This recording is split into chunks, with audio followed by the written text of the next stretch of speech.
ജീവിതത്തിൽ കുറേ കാര്യങ്ങൾ സംഭവിക്കുന്നുണ്ട്. കുറേ മനുഷ്യർ ചുറ്റുമുണ്ട്. എല്ലാ സുഖ സൗകര്യങ്ങളും ഉണ്ട്. പക്ഷേ സന്തോഷമായിട്ടൊന്നും ഉറങ്ങാൻ പറ്റിയിട്ടില്ല. രാജാവ് ഇത് പറഞ്ഞു കഴിഞ്ഞപ്പോൾ സുഫി പുഞ്ചിരിച്ചുകൊണ്ട് രാജാവിനൊരു കടൽ തീരത്തേക്ക് കൊണ്ടു ചെല്ലുന്നുണ്ട്. എന്നിട്ടൊരു വലിയ പാറക്കല്ലെടുത്ത് കയ്യിൽ കൊടുത്തിട്ട് പറയാണ്, ഇത് ഈ കടലിലേക്കൊന്ന് എറിയണം. രാജാവ് ആശങ്കയോടെ കല്ലെടുത്ത് കടലിലേക്ക് എറിയാണ്. സുഫി ചോദിച്ചു, എന്ത് മാറ്റമാണ് നിങ്ങൾക്ക് ഈ കടലിൽ കാണാൻ കഴിഞ്ഞത്?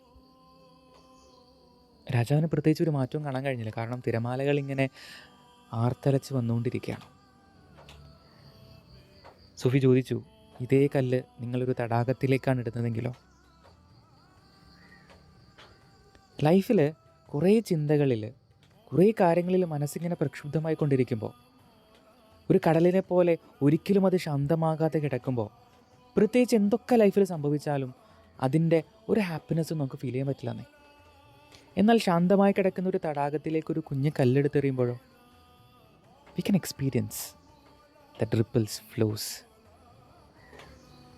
കണ്ണടച്ച് നിങ്ങളൊന്ന് കേട്ടു നോക്കുക. തലയ്ക്കകത്തൊരു പെരുക്കം നിങ്ങൾക്ക് ഫീൽ ചെയ്യാൻ പറ്റും. അവസാനമായിട്ട് കുറച്ചു നേരം നിശബ്ദതയിൽ നിങ്ങളിരുന്നതെന്നാ